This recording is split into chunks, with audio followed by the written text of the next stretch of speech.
You wouldn't even believe how many times I've tried to record this video. This is the 5th time, I think. My neighbors are probably sick of me. They're probably thinking, man, this guy really doesn't shut the f up about Adventure Time. All that I wanted to do, the purpose of this video, is just to make a list of the trippiest Adventure Time episodes, in my opinion. I love Adventure Time, and I'm on a Adventure Time rewatch. I usually watch them when I'm really tired, by myself at night, turn off the lights, and I have the TV screen on me, and I'm fully locked in. And I've seen a couple episodes that are just so weird and creative and cool and random and trippy. So first thing I'm going to do is I'm going to show you the list of the episodes that I'm going to talk about. I'm going to show you in case you wanted to see them blind. I recommend you do see them blind, without any context. I'm also going to summarize each one of these episodes, and I'm just going to spoil everything. So if you want to see it blind without any context, you should probably stop watching. First episode that I want to talk about is Hall of Egress. Hall of Egress, I think it's a popular episode. I've seen it mentioned online a couple of times. And this episode is about Finn. He gets trapped in this magical cave and he gets trapped by himself. Jake is outside looking for him. And in this cave, there's a big metal door, which Finn thinks is the way out. Finn tries to open the door by force. So he tries to open it with his hands. He hits it with a rock, and he tries, and he can't do it. So he gets tired. He closes his eyes, and he kind of leans back to lean on the door, but he goes through it. And when he falls on the ground, he opens his eyes, and he's back in front of the door. So he's like, that was weird. Maybe that's the key to go through the door. So that's what he does. He closes his eyes, and he starts walking. And he's walking, and it's this labyrinth thing. But Finn can't see anything because his eyes are closed. So he starts falling into traps and he can't really find his way out. So what Finn decides to do is he starts mapping out the entire labyrinth. With his eyes closed, he just knows when he takes a left, he's like, oh, there's a trap here, and so on. And apparently, Finn starts feeling with his hands signs that point to the exit and braille and that sort of thing, like clues to get out of the cave. But all of these clues lead to traps. So Finn is stumped. He doesn't know what to do and he's frustrated. So in his frustration, he decides to close his eyes and start running towards this labyrinth, yelling. He's just frustrated. He's running and he's yelling and he's running aimlessly through the labyrinth just to see what happens. And that's when he finally is able to leave the cave. But when he pops his head out of the ground and he finally sees Jake outside, he's back in the beginning of the cave. So even when he's able to leave the cave and leave the labyrinth, when he opens his eyes, he'll be transported back in front of the door. So he's cursed, basically. So now that he knows how to get out, he gets out, but now he's afraid to open his eyes. And he tries to explain it to Jake, but Jake isn't understanding. So throughout a span of months, he's trying not to open his eyes. He's afraid to open his eyes because every time he does, he's transported back in front of the cave. And when he gets transported back, it's almost like time resets. It's almost like he goes back in time. So Jake and BMO are not experiencing the same thing he is. The only one experiencing this is Finn. So when Finn tries to explain it to Jake, Jake doesn't know what he's talking about. He doesn't remember and doesn't believe him either. So Jake, to help Finn, because he spends months not opening his eyes, he forces Finn's eyes open and he tricks him a lot. And he does this multiple times. So Jake isn't understanding what Finn is going through. So Finn decides that he's just going to run away. Going to run away from the treehouse and just walk around aimlessly, blindfolded. So that's what he does. And I think this really shows what the theme of the episode is. When he's walking aimlessly, a piece of thread from his shirt gets caught on a branch. And this creates a path, right? And Finn feels the thread and he's like, I'm gonna take my shirt off because I don't want to find my way back and I don't want anyone to find me either. I just want to walk around with my eyes closed. That leads him back to the cave, to the door. But now, his eyes still blindfolded, he can't go through it anymore. And that's when we hear BMO's voice saying, oh, something's different. So he takes off 3 blindfolds that he had because he really didn't want his eyes to be open. And he can finally see the labyrinth that he went through with his eyes closed. And it's this it's like the labyrinth is underground, but the ground is transparent. So you can only see the living beings that are around it. And he's like, oh my God. So So he's finally able to get out of the cave, and he sees Jake, and he's super happy. And he basically broke the curse. And I think this episode is not super visually trippy, but I think for me it was trippy because I was like, what the hell does this mean? Like what are they trying to say? It has some sort of philosophical message, right? So what I think it's trying to say, it's obviously about accepting the fact that you don't have control, letting go of plans, letting go of safety, letting go of the sense of control that you have in these situations, right? Because Finn, whenever he would try to think of it logically and he would try to leave the labyrinth and map everything out and think about strategies, nothing worked out for him. It's when he was so frustrated that he just started running aimlessly, yelling, that he was able to get out. So it's kind of about accepting the fact that you don't have control over everything. I think that's what the episode is trying to say, right?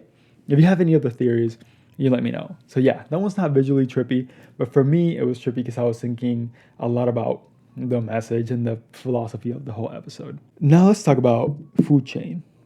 Now Food Chain, I saw this episode completely blind, and I thought it was so cool and creative. First of all, the intro sequence is already all out of whack.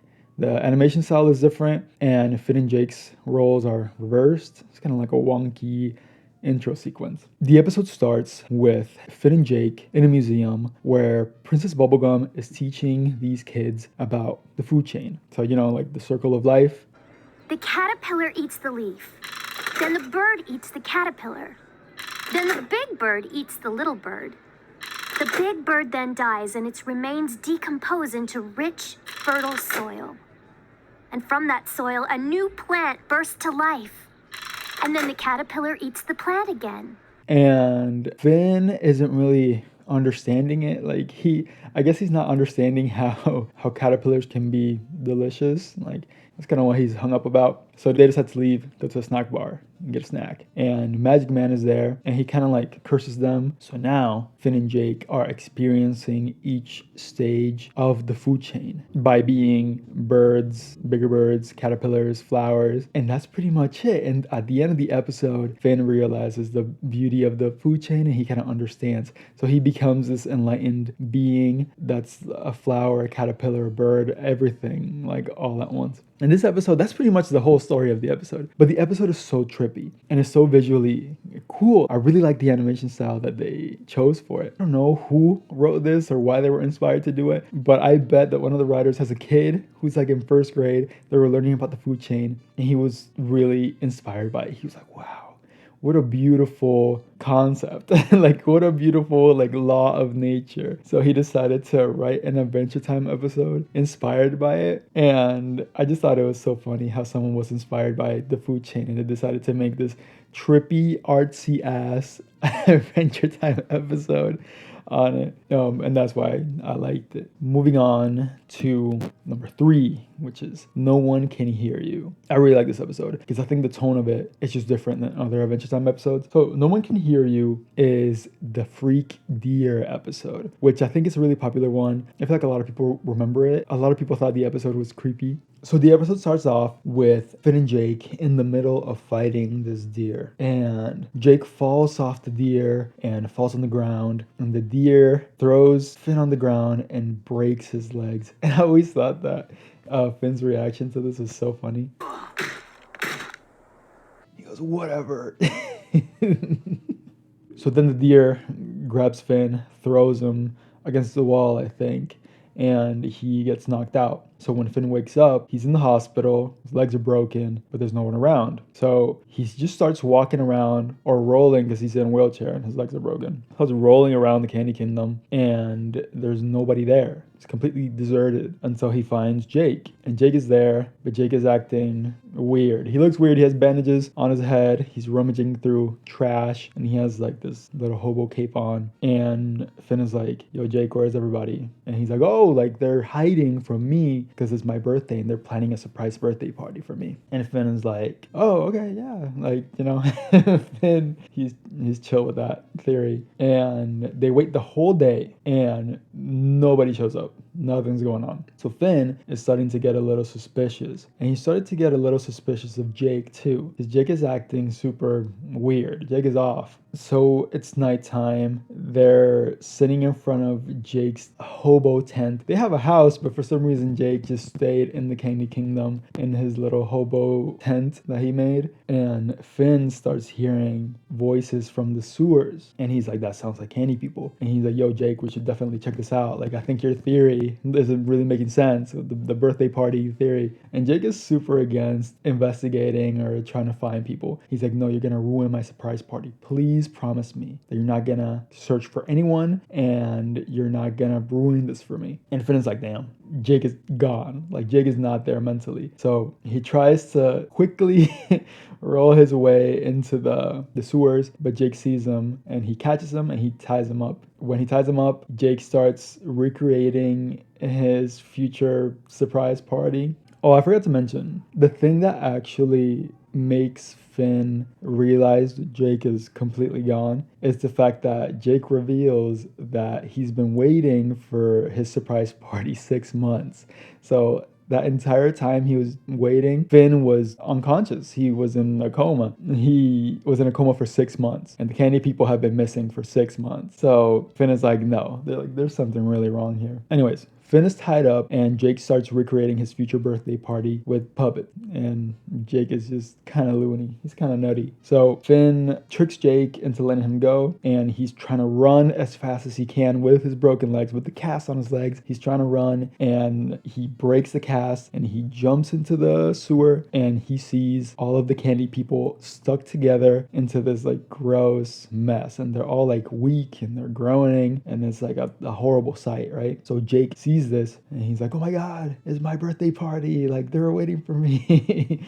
And Finn is super frustrated with Jake and his nuttiness, so he starts punching Jake, and he punches the crazy out of him. One of the punches hits him, and it kind of sets him back to regular Jake. And he's like, oh my god, I can't believe I did this. So they grab Peppermint Butler, who was stuck there, and he's like, Jake, you didn't do this, he did this. And they point at the deer, and the deer's there, and he's standing on his hind legs like a human, and he takes off his little hooves, and he has human hands. He's not a regular deer. Anyways, Finn starts fighting with the deer. Jake starts trying to help the candy people, and Jake just drops a cement block on the deer's head, and that's it. That's the that's the end of the episode. And they save everybody, right? And this episode, I feel like it doesn't sound trippy when I explain it, but the tone of it is just creepy. Like, they tried something different with this episode, and I think it's fun that they put both of them together. Like, I mean, not together. Finn and Jake, they're against each other, and I think that's cool. The fact that you don't know what's going on. I don't know. I feel like this is a popular episode for a reason, and I think you should watch it when you're a little zonked. Up next, we have Sad Face, Blue Face. I forgot the name. This is the name of the episode. So this episode, I actually didn't like it when I first saw it. I was by myself. I was a little zonked. I was tired. I was locked in. And it's a memorable episode. Actually, fuck this episode. Let's talk about Pahoy. This was happening. We start off at the treehouse. Finn and Jake are stuck in the treehouse because it's raining daggers. It's like a dagger storm. And so they decided to make a pillow fort. But Finn is so sad because he's just keeps thinking about the fact that Flame Princess didn't laugh at his joke. So he thinks it's over. Thinks that Flame Princess doesn't like him or whatever. He even says he's in such a loser state of mind because he even says, oh, she probably used up all her laughs with some other guy's jokes. Like, he's just overthinking this way too much, and he's really sad about it. Jake, he's trying to get through to him. He's like, hey man, like, stop thinking about it. Don't get too attached to things. And that's when we get the iconic scene of Jake holding the mug. And he's like, this is my favorite mug. And he throws it out the window, basically showing like, hey, like, don't get attached to things, you know, like, whatever. But Finn really isn't understanding. He needs some time to think. So he decides to go into the pillow fort. When he goes into the pillow fort, it kind of transports him to this pillow world. And he goes into the pillow world through this door. And when he looks behind him, the door disappears. So he's kind of stuck in this pillow world. And there's this pillow village and pillow people. And there's this dragon there. And Finn slays the dragon. So The village people, they're really thankful that Finn did this. So they throw a big party for him and whatever. But Finn is still sad because of the whole Flame Princess thing. So he's sitting in the corner. He's not even having fun. He's sitting in the corner by himself, hiding away. And this pillow girl comes up to him and starts flirting with him. And apparently this is the daughter of the Pillow King. I actually don't think he's called the Pillow King, but whatever the fuck his name is. And she starts flirting with him hard. And so it cuts back to Jake and BMO outside of the Pillow Fort. And Jake is with a fishing rod fishing his cup back. The cup that he threw out, he's fishing it back.